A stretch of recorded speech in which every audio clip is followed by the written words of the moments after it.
Hello दोस्तों, कैसे हो आप सभी लोग। उम्मीद करता हूँ आप सभी लोग बढ़िया होंगे। आप सबको पता ही है, हमने पेपर टू के लिए एक सीरीज स्टार्ट की है जिसमें हम डेली बेसिस पे एक क्वेश्चन की प्रैक्टिस करेंगे। उसी सीरीज का डे 2 है। आज जो मैंने क्वेश्चन उठाया हुआ है, जैसे कल हमने एक काउंटर आर्गुमेंट का क्वेश्चन उठाया हुआ था 2024 का। आज उसी सीरीज में हमने दूसरा 2024 का जो काउंटर आर्गुमेंट का क्वेश्चन है उसको उठाया हुआ है। अब जैसे मैंने आपको पहले ही बताया था कि इस क्लास की हमारी अप्रोच क्या है और इस क्लास का हमारा मोटिव क्या है कि हम चाहते क्या है। इस क्लास में मैं चाहता हूँ कि जितने भी स्टूडेंट हमसे जुड़े हुए हैं या फिर फ्यूचर में जुड़ेंगे, वो सब के सब कैसे पेपर 2 के आंसरों को लिखा जाए उस चीज़ को सीखें। अभी जो शुरुआती क्लासेस हैं उनमें मैं बिल्कुल टाइम मैनेजमेंट पे फोकस नहीं कर रहा हूँ। मैं फोकस कर रहा हूँ कि आप सोचो कैसे। देखो, एग्जामिनेशन में कोई भी टीचर कुछ भी बता दे तो उससे डायरेक्टली क्वेश्चन आने की संभावना ना के बराबर है। लेकिन हाँ, ये हो सकता है कि उन्होंने जो सोचने का तरीका बताया है उस तरीके से हम जितनी भी अनवांटेड कंडीशन या फिर ऐसी कोई आकस्मिक कंडीशन एग्जाम में आ जाए तो उसको भी टैकल कर सकते हैं। तो ये हमारी क्लासेस का मोटिव है। चलिए आज की वीडियो की शुरुआत करते हैं। उससे पहले मैं दीपक कुमार आप सबका स्वागत करता हूं आप सबके अपने चैनल सीएपी कुमार में। क्लास शुरू करने से पहले एक छोटी सी रिक्वेस्ट आप सबसे, अगर आपको वीडियो अच्छी लग रही है, कंटेंट यूजफुल लग रहा है, तो आप चैनल को सब्सक्राइब कर सकते हो, साथ ही अपने दोस्तों के साथ भी इसको शेयर कर सकते हो और वीडियो को लाइक जरूर कीजिएगा। चलिए सीधे अपने कंटेंट पे जंप करते हैं कि आज हम क्या पढ़ने वाले हैं। तो जैसे कि आप सभी जानते हैं कि सीएपीएफ एसी के लिए जो हम चला रहे हैं अपना सीरीज, अब इसमें डेली बेसिस पर आंसर राइटिंग हम करवा रहे हैं। ठीक, नेक्स्ट सीधे क्वेश्चन पे जंप करते हैं आज के। तो आज का जो पहला क्वेश्चन है हमारा, पहला क्या, ऑलरेडी हम दिन में एक ही क्वेश्चन कर रहे हैं। अब करने को मैं दो क्वेश्चन भी कर सकता हूँ, लेकिन मेरा मतलब ये है कि मैं आपको यहाँ से करवा के ना निकल जाऊँ, आपको समझाऊं कि सोचने का तरीका बताऊं, कैसे सोचोगे आप, है ना। तो मैं सोचने का तरीका बताने पे ज़्यादा फोकस कर रहा हूँ। और दूसरा, मैं सोचने का तरीका बताने के साथ साथ ये भी कोशिश कर रहा हूँ कि जिसको कुछ नहीं आता उसके लिए बताऊँ मैं, है ना। जिसको कुछ आता है वो तो ऑलरेडी कंटेंट मैनेज करके लिख सकता है, लेकिन जिनको कुछ नहीं आता उनको वो तरीका बताने की कोशिश करता हूँ। देखिए, ये 2024 में ये वाला क्वेश्चन आया हुआ था। अब इस 2024 वाले क्वेश्चन में क्या था, इस वाले क्वेश्चन में, अब इस क्वेश्चन में पूछा हुआ था house work is unpaid labour. अब देखो, सबसे पहले हम जानते हैं कि इस क्वेश्चन को तोड़ते हैं कि भाई ये क्वेश्चन क्या था। तो क्वेश्चन क्या था, हाउस वर्क क्या है, अनपेड लेबर है। अब जैसे ही आपके मन में हाउस वर्क आया तो आपके मन में क्या ध्यान आएगा कि अपने घर पे जितने भी फीमेल मम्मी है, बहन है, जो काम करती हैं उसका याद आया आपको, है ना। तो आपको उनका याद आया, मम्मीज एंड सिस्टर्स जो काम कर रही हैं। कभी कभी कुछ पिताजी भी करते होंगे, लेकिन ज़्यादातर आपने देखा होगा पिताजी जॉब करते हैं, या फिर जितने भी पुरुष हैं वो ज़्यादातर क्या कर रहे हैं, जॉब कर रहे हैं। ठीक, तो अब ये बोल रहे हैं कि ये जो काम इनके द्वारा किया जा रहा है, क्या उनके बदले में कभी भी उनको कोई पेमेंट नहीं किया जाता। तो ये बोल रहे हैं कि वो अनपेड लेबर है। तो ये बोल रहे हैं, अब इसके पक्ष में और विपक्ष में आर्गुमेंट, काउंटर आर्गुमेंट दो। अब हम इसको शुरू क्या करेंगे, सबसे पहले सिंपल सा फॉर्मेट बनाते हैं कि भाई हाउस वर्क के बारे में आपको जनरली क्या पता है। तो हमको जैसे किसी भी व्यक्ति को कुछ भी इन्फॉर्मेशन नहीं, तो वो सबसे पहले कैसे इजीली शुरू कर सकता है कि वो सिंपल एक काम करे कि भाई हाउस वर्क को डिफाइन कर दे। क्या कर दे, डिफाइन कर दे। क्या कर दे, डिफाइन कर दे कि भाई हाउस वर्क होता क्या। सबसे पहले सिंपल एक काम करे, डिफाइन कर दे। अब डिफाइन करने की प्रोसेस में वो क्या करेगा, क्या बोलेगा कि हाउस वर्क क्या है, house work refers to the task and responsibilities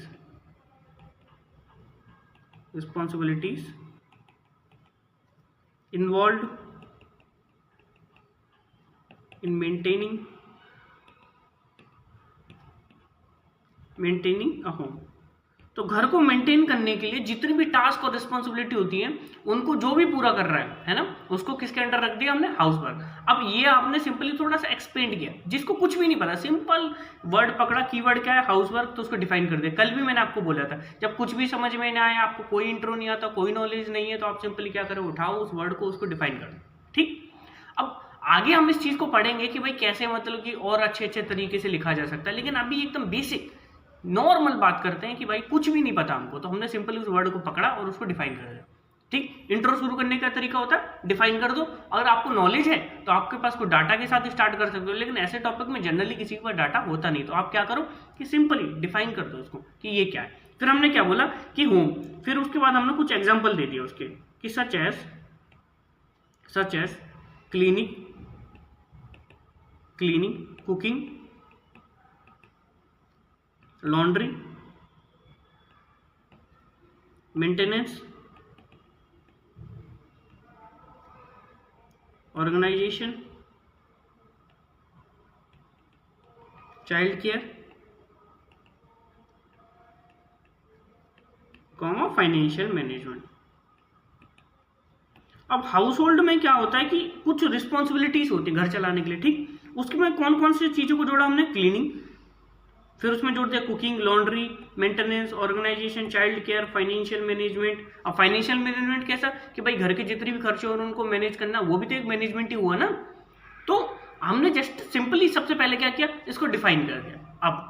अब दूसरे राउंड में क्या बात आती है, जैसे मैंने आपको बताया था एक की स्टेटमेंट टाइप का बना लो। जैसे कल हमने देखा था कि की स्टेटमेंट आर्गुमेंट के लिए क्या बनाया, ठीक। जब आपसे वो की स्टेटमेंट ना बने तो आप क्या करोगे, सिंपल कीजिए कि नेक्स्ट पेज पे अब हम इसको सिंपल क्या करेंगे हम उसके बारे में कि भाई एक थोड़ा सा इंट्रो लेते हुए क्या करेंगे, शुरू करते हैं। कैसे करेंगे, देखो क्या किया हमने, house work place a crucial role in creating a comfortable and functional living environment। तो हमने क्या बोला है कि इंपॉर्टेंस बता दी भाई उसकी, कि भाई हाउस वर्क की इंपॉर्टेंस क्या है, कि पहले हमने बोला कि डिफाइन कर दिया, उसके बाद इंपॉर्टेंस बता दी। अब फिर उसके बाद आर्गुमेंट काउंटर आर्गुमेंट जाएंगे। तो हमने सिंपली क्या बोला था, अगर कोई पॉलिसी रिलेटेड मामला है तो हम क्या करेंगे कि गवर्नमेंट के अकॉर्डिंग चलने की कोशिश करेंगे, उसमें जो भी सुधार होंगे उसके सुझाव देंगे। लेकिन अगर पॉलिसी से नहीं, किसी सोसाइटी वाले क्वेश्चन है, जैसे कि ये सोसाइटी का क्वेश्चन है, सोसाइटी का क्वेश्चन ज़्यादा है, ठीक। अब कि भाई वुमेन्स को अपॉर्चुनिटी नहीं मिल पाती, वो घर के कामों में उलझी रह जाती, उनको उसके बदले में कोई पेमेंट नहीं मिलता, कोई रिकॉग्नाइजेशन नहीं मिलता, ये सब बातें हमने देखी हुई है अपने आसपास ना। तो हमने जब वो चीज़ों को देखा हुआ है तो अब इसमें हम कैसे मिक्स करेंगे, कैसे लिखेंगे, देखो हमने सिंपली उसकी इंपॉर्टेंस बता दी। अब उसके बाद हम आर्गुमेंट फ्रेम करेंगे। सबसे पहले क्या फ्रेम करेंगे, आर्गुमेंट फ्रेम करने के लिए एक हेडिंग बनाएंगे। हेडिंग कैसे बनाएंगे, सिंपल, देखो पहले लिखा हमने, थोड़ा पेन चेंज कर देता हूँ आपके लिए, जिससे क्या इंटरेक्टिव हो जाए आपके लिए भी चीज़, ठीक। देखो हमने क्या किया कि सबसे पहले बनाते हैं आर्गुमेंट, और आर्गुमेंट बनाते समय सबसे पहले काम क्या ध्यान रखना है कि जो हेडिंग जितनी भी बनाओगे आप क्या करोगे, उसे ब्लैक पेन से बनाओगे। कैसे बनाओगे, ब्लैक पेन से, ये मत भूलना।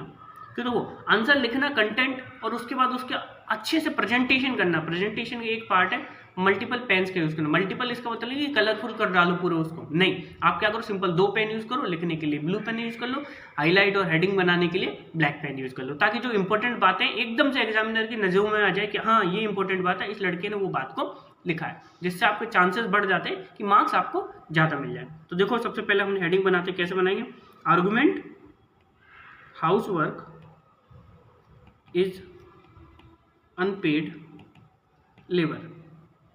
हमने क्या बोला कि ये हेडिंग बना दी। अब हम जब सिंपल शुरू करते हैं कि भाई हमने लिख दिया household is unpaid labour, अब शुरू करते हैं हम क्या करेंगे कि हमने लिखा house work is often classified as unpaid labour. हमने क्या बोला कि हाउस वर्क को जनरली ये बोला जाता है कि अनपेड लेबर है। अब क्यों बोला जाता है, उसके बाद क्यों बोला जाता है कि भाई ये अनपेड लेबर क्यों है, तो उसको हमने यहाँ पे लिखा कि पॉइंट फॉर्म में। मैंने आपको पहले कल भी बोला था कि भाई आर्गुमेंट काउंटर आर्गुमेंट में कोशिश करो कि पॉइंट फॉर्म में लिखो, पैराग्राफ में मत लिखो। पॉइंट सीधे सीधे दिखते हैं कि 1 2 3 4 5 पॉइंट लिखे इस लड़के ने, तो भाई सीधी बात है कि इसमें कंटेंट है, मतलब 5 पॉइंट है, इसके पास 6 पॉइंट जो भी लिखा है आपने वो सामने से दिख जाते हैं, ठीक। तो पहला पॉइंट हम क्या लिखेंगे कि भैया इसको क्लासिफाइड अनपेड लेबर के रूप में क्यों किया जाता है, क्यों, क्योंकि लैक ऑफ मॉनिटरी कंपनसेशन, इसके बदले में कोई भी मॉनिटरी कंपनसेशन नहीं मिलता है, इसलिए हम इसको किस लिए क्लासिफाइड कर रहे हैं, अनपेड लेबर की। भाई कोई मॉनिटरी पैसा ही नहीं मिल रहा उसके बदले में, तो फिर हम क्यों नहीं बोलेंगे इसको कि अनपेड लेबर है ये। दूसरी चीज, दूसरा पॉइंट क्या होगा, अब इसमें क्या होता है,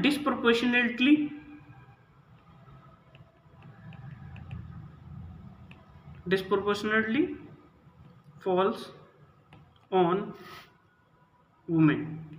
अब इसका मतलब क्या है, इसका मतलब ये है कि जनरली भाई जो काम का बोझ है ना, वो किस पे आता है, महिलाओं पे आता है, घर की महिलाओं पे। जो ये हाउस वर्क है, ऐसा थोड़ी कि मेल कर रहे हैं, ज़्यादातर केसेस में क्या होता है कि ये फीमेल्स पे आ रहा है, इसलिए इसको और बोल रहे हैं। अब मान लो कि वो फीमेल्स पे वो बर्डन आ गया, तो क्या उन्हें दूसरा काम करने की अपॉर्चुनिटी मिलेगी? क्या वो जाके बाहर काम कर सकते हैं? तो बाहर काम नहीं कर पाएंगे, तो इस वजह से उनकी अपॉर्चुनिटीज छिन जाएंगी। उसकी वजह से क्या होगा, उनकी एम्प्लॉयमेंट पे बहुत इफेक्ट पड़ेगा, उनकी फाइनेंशियल फ्रीडम पे बहुत इफेक्ट पड़ेगा। तो हम क्या करेंगे, इसको एक्सपेंड करना होगा। तो एक्सपेंड कैसे कर देंगे, तो हम सिंपली क्या लिख देंगे कि भाई इससे क्या है, इनइक्वलिटी।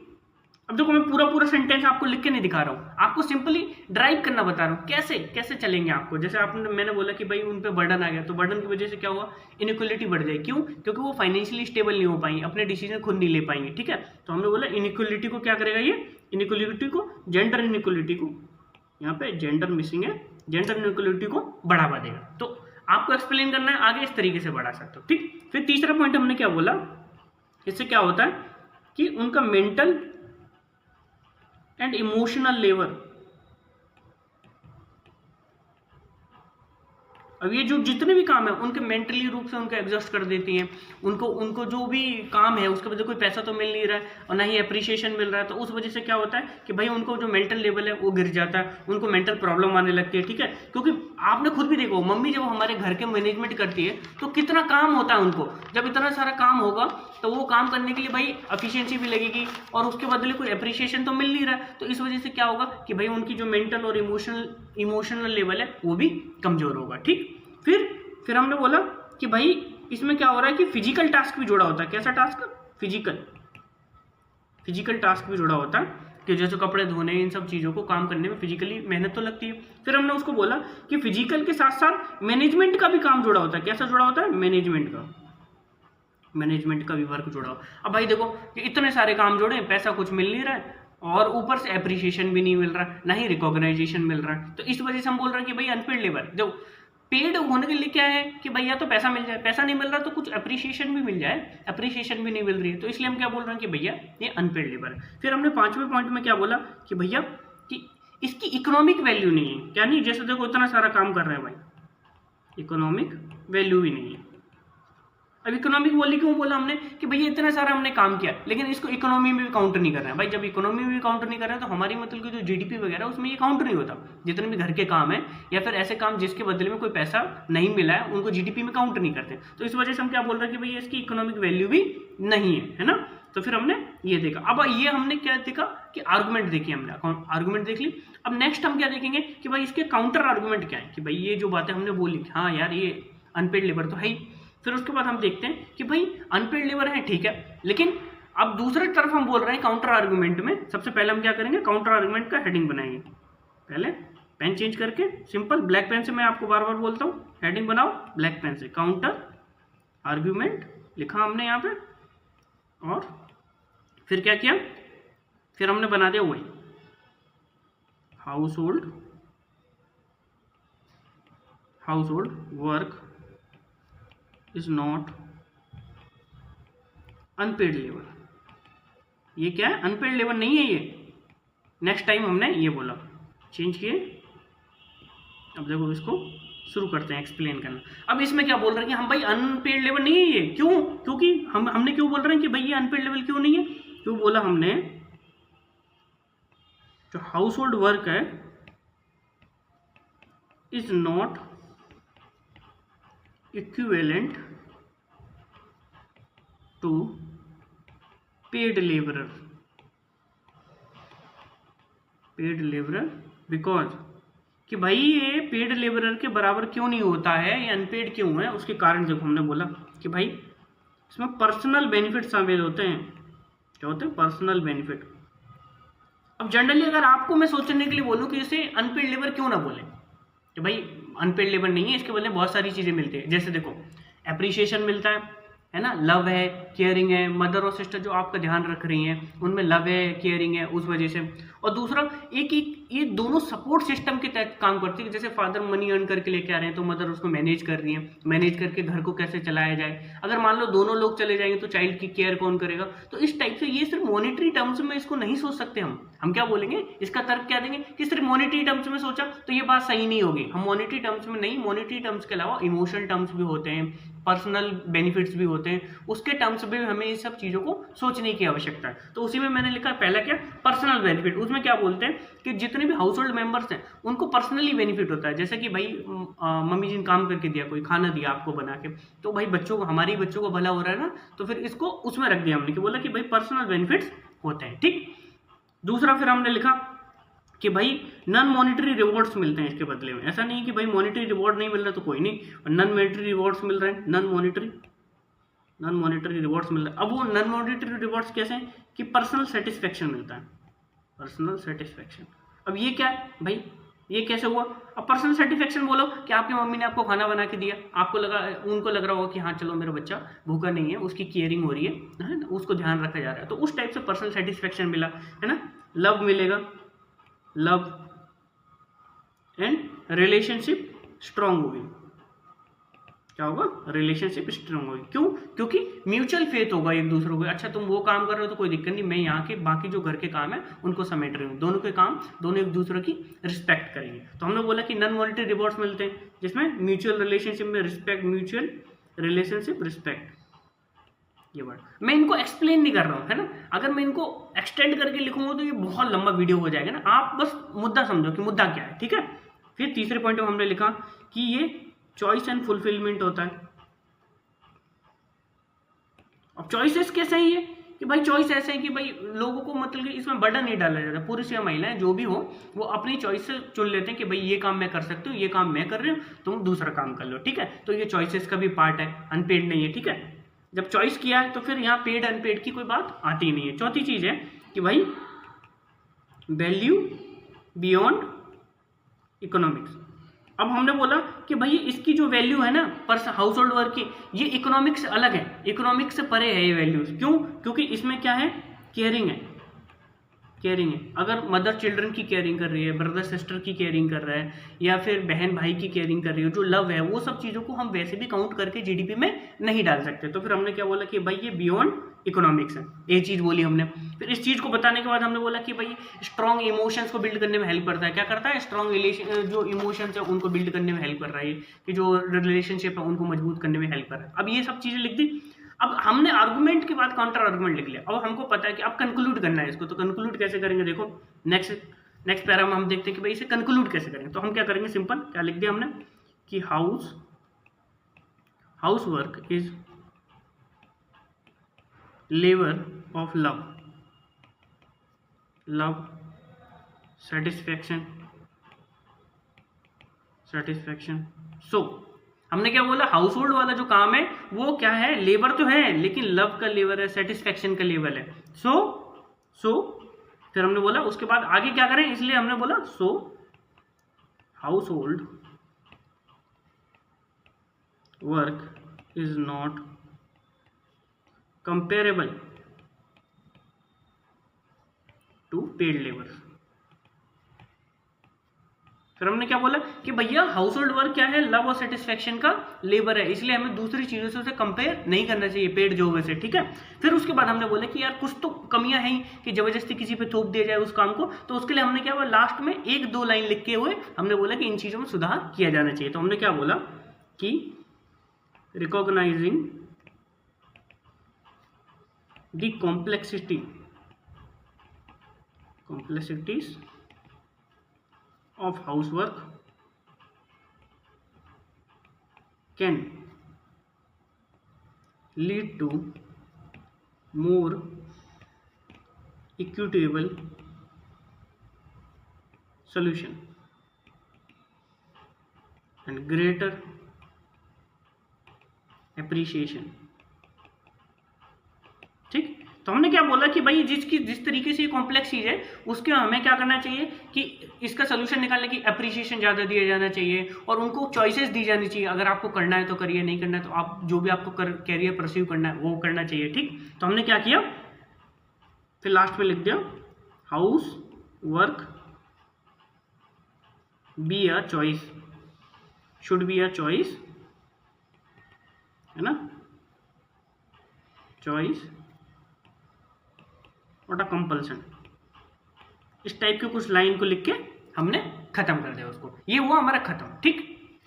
अब इसमें हम बहुत सारे काम कुछ और कर सकते हैं, डेटा डालना, लेकिन इस टाइप के टॉपिक पे जनरली कोई डाटा को याद करता नहीं है।